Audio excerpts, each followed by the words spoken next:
এই অস্থির পরিস্থিতির মধ্যে এই সরকার এখন শেখ হাসিনা সামনে এলে তারা কি করে আমি সেটা দেখব। শেখ হাসিনা একদিন আসেননি সামনে, তিনি ভার্চুয়ালি দেশের নেতাদের সঙ্গে কথা বলেছেন, জেলা উপজেলার নেতাদের সঙ্গে কথা বলেছেন, তার দল একটা সাংবাদিক সম্মেলন করেছে, তাতেই এই কাণ্ড। এবার তিনি সামনে আসছেন, সরাসরি দেশি বিদেশি সংবাদ প্রতিনিধিদের সরাসরি প্রশ্নের সরাসরি জবাব দেবেন। এইবার সরকার কি করে এইটা আমি দেখার জন্য বসে আছি। এবার আপনারাও দেখতে থাকুন, সেদিনকে পুরো বাংলাদেশ উত্তাল হয়ে যাবে এবং এটা আমি আগাম বলে দিচ্ছি। সাবজেক্ট পাল্টে যাওয়ায় খবরও পাল্টে গেছে। এখন যে খবরটা আপনাদের দেব সেটা হচ্ছে, আমি এই খবরটা অনেকদিন ধরেই আমার কানে আসছে, কিন্তু কনফার্মেশন পাচ্ছিলাম না। আপনাদের মনে আছে আমি যখন দিল্লিতে গিয়েছিলাম তখন রাজনাথ সিং আমায় একটা কথা বলেছিলেন যে আমি যদি তোমায় অ্যালাউ করি তাহলে যে 200-র বেশি সাংবাদিক, দেশি বিদেশি সাংবাদিক, তারা যে ওয়েট করছেন, তো তাদেরকে আমি কি জবাব দেবো, এই প্রশ্নটা তিনি আমায় করেছিলেন। ভেতর ভেতর অভিমান হয়েছিল যে আমি ঘরের লোক, আপনার বন্ধু লোক, আপনি আমায় অ্যালাউ করলেন না। তো তারপর যাই হোক, যে করে হোক, দেখা তো হয়েছে। কিছুক্ষণ আগে, আধ ঘন্টা আগে, তার দপ্তর থেকে আমার কাছে একটা ফোন এসেছিল। সম্ভবত 23 তারিখ শেখ হাসিনা সাংবাদিক সম্মেলন করবেন প্রকাশ্যে, কিন্তু সেটা virtual. Press club of India দিল্লিতে, সেইখানে বড় স্ক্রিন কাটিয়ে তিনি সমস্ত সাংবাদিকদের প্রশ্নের উত্তর দেবেন এবং তিনি তার বক্তব্য রাখবেন। এই খবরটি আমার কাছে যখন এসে পৌঁছায় তখন আমি ঠিক করি যে আগের খবরটি ড্রপ করে এই খবরটা আপনাদের কাছে পৌঁছে দেওয়াটা অনেক বেশি জরুরি। কারণ দেশের মধ্যে যে সমস্ত ঘটনাগুলো ঘটছে সে সম্পর্কে তার প্রতিক্রিয়া, এই যে বিশ্ব থেকে 228 জন তালিকাভুক্ত করা হয়েছে, এখন নিজেদের তালিকাভুক্তি করেছে 228 জন। আমি বলেছিলাম 200-র বেশি, উনি বলেছেন। তো এই 228 জন নানান রকম প্রশ্ন করবেন। সময়টা কিন্তু এখনো ঠিক হয়নি। ডেট 23 তারিখ, একটা মোটামুটি ঠিক হয়েছে, সময়টা দুপুরের দিকেই হবে, কিন্তু সঠিক সময় এখনো ঠিক হয়নি। অনেকগুলো ব্যাপারের সঙ্গে জড়িত আছে। একটা সাংবাদিক সম্মেলন করতে গেলে তার অনেকগুলো পেরিফেরিয়া আছে, সেগুলো ঢেকে নিয়ে করতে হয়, ঢুকিয়ে নিয়ে করতে হয়।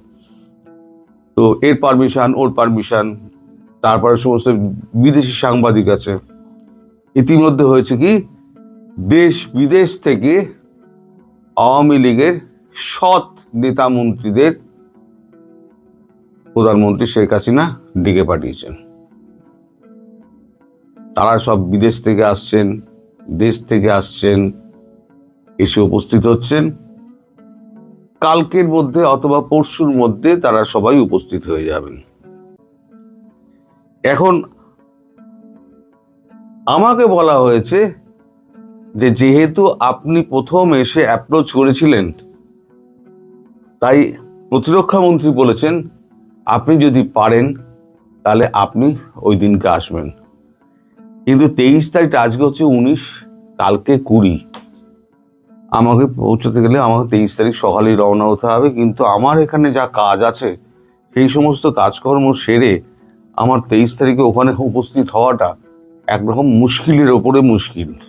কোনো মতেই আমি সেখানে পৌঁছাতে পারবো না। হিসেব যা করে দেখলাম, তা ভালো আগে তো খবরটা দিয়ে দিন, আমার দিয়ে দিই। আগে তো আমার পৌঁছানোটার বেশি দরকার নেই, খবরটা আগে দরকার। খবরটা করার জন্য আমি আগে প্রেফারেন্সটা খবরটা দিয়ে দিলাম। তো এখন আপনাদের দীর্ঘদিনের একটা দাবি ছিল প্রধানমন্ত্রী প্রকাশ্যে আসছেন না কেন। আমিও আপনারা বলেছিলাম যে ধীরে ধীরে খোলস মুক্ত হচ্ছে আওয়ামী লীগ। এখন আওয়ামী লীগের নেতারা প্রেস কনফারেন্স করছেন, এরপর খুব শিগগিরই শেখ হাসিনা হয়তো ভার্চুয়ালি নইলে একদম টিভির সামনে বসে তিনি ভাষণ দেবেন। মনে নিশ্চয় থাকতে পারে 2 দিন আগের খবর, 2-3 দিন আগের খবর। এই যে সাংবাদিক সম্মেলন যেটা করা হয়েছিল, নিজম মজুমদার রাজের সাংবাদিক সম্মেলনটা করেছিলেন, সেখানে তারপর আপনার বিদেশ মন্ত্রী যিনি ছিলেন, ওই নামটা আমার মনে থাকে না, তো যাই হোক, সেটা নাকি ফেসবুকে দেওয়া হয়নি। এই নিয়ে নাকি নানান চাপানুতোর সমস্ত কিছু দলের মধ্যে চলছে। আর কলকাতার যে নেতারা রয়েছে নিজেদের মধ্যে খেয়েই একে অপরকে গালাগালি, ও অন্যকে গালাগালি, এই সমস্ত করেই বেড়াচ্ছেন। তারা নিজেরা শেষ হয়েছেন, দলটাকেও শেষ করার জন্য তারা উঠে পড়ে লেগেছেন। তো তিনি এখন সমস্ত খবর রাখেন। প্রধানমন্ত্রী ঠিক করেছেন তিনি একদম সৎ, যেমন গতবার একবার যাওয়ার সময় উনি আরাফতকে নিয়ে গেছিলেন, বিদেশ যাওয়ার সময় আরাফতকে নিয়ে গেছিলেন, কোথাও একটা গেছিলেন যেন মনে হয়, আমি খবরটা করেছিলাম, সেখানে আপনাদের মন্ত্রী আরাফত গেছিলেন তার সঙ্গে, বা আরাফতের সঙ্গে কোনো একটা কানেকশন ছিল, আমার মনে পড়ছে না, আমি তাড়াহুড়ো করে বসেছি। তো যখন এই খবরটি যখন ওনার দপ্তর থেকে জানানো হয় যে আপনি পারলে 23 তারিখে আপনি সকালবেলা চলে আসুন, আপনার জন্য উনি একটি সিট বুক করে রেখে দিয়েছেন। তা আমি হ্যাঁ না কিছুই বলিনি, কারণ আমার পাওয়ার সময় ছিল না। আজ 19 তারিখ, তারপরে কি আছে না আছে আমায় দেখতে হবে, দেখে নিয়ে আমার তো বললেই তো আমি চলে যেতে পারবো না। এখানে দিল্লি যাওয়া মানে আমার ওখানে 1-2 দিন থাকতে হবে, তারপরে তো আমার ওখান থেকে ফিরে আসতে হবে, অনেক ঝামেলা আছে। তারপর টিকিটের ঝামেলা, এখন আমার টিকিটের অ্যাভেলেবিলিটি একটুখানি কম আছে, তো এই সমস্ত মিলিয়ে আমার যাওয়া হয়তো অনিশ্চিত আছে, কিন্তু খবরটা আমি পেয়ে যাব। খবর আপনাদের খবর দিয়ে দরকার, খবর আমি আপনাদের দিয়ে দেবো। এদিকে দেশের মধ্যে কি হয়েছে, দেশের মধ্যে আমি বলছিলাম না, দেশের নির্বাচন হওয়া খুব মুশকিল, হবে না। একটা আমি কপি করেছিলাম যে শেখ হাসিনার ব্যাপারে আবার ফিরে আসছে একটু পরে, এটা না বললে আবার ওটা হবে না। আমি একটা খবর করেছিলাম, সেখানে বলেছিলাম যে জামাত বলেছে যে তারেক রহমান প্রধানমন্ত্রী না হয় যে নিরাপত্তা বেষ্টনী পাচ্ছেন, তিনি যে প্রোটোকল পাচ্ছেন, আমরা কেন পাবো না? কারণ 95% কাজ তো আমরা করেছি, 5% কাজ তো এই বিএনপি করেছে। তাহলে তারেক রহমান যদি এই প্রোটোকল পায়, তাহলে আমরা পাবো না কেন? সেই নিয়ে গতকালকে জামাতের একটা প্রতিনিধি দল তারা গিয়ে ডক্টর ইউনূসের উপরে চড়াও হয়ে তারা বলে আগামী 7টা কার্যকরী দিনের মধ্যে যদি তাদের নেতার প্রোটোকলের ব্যবস্থা সরকার না করে, তাহলে কোনোভাবেই তারা এই নির্বাচন হতে দেবে না। ঠেলা বুঝে এবার আমি যেটা বলেছিলাম, যে কোনো কারণে হোক একটা নির্বাচনে একটা ব্যাঘাত ঘটবে, একটা ইস্যু খোঁজা হবে।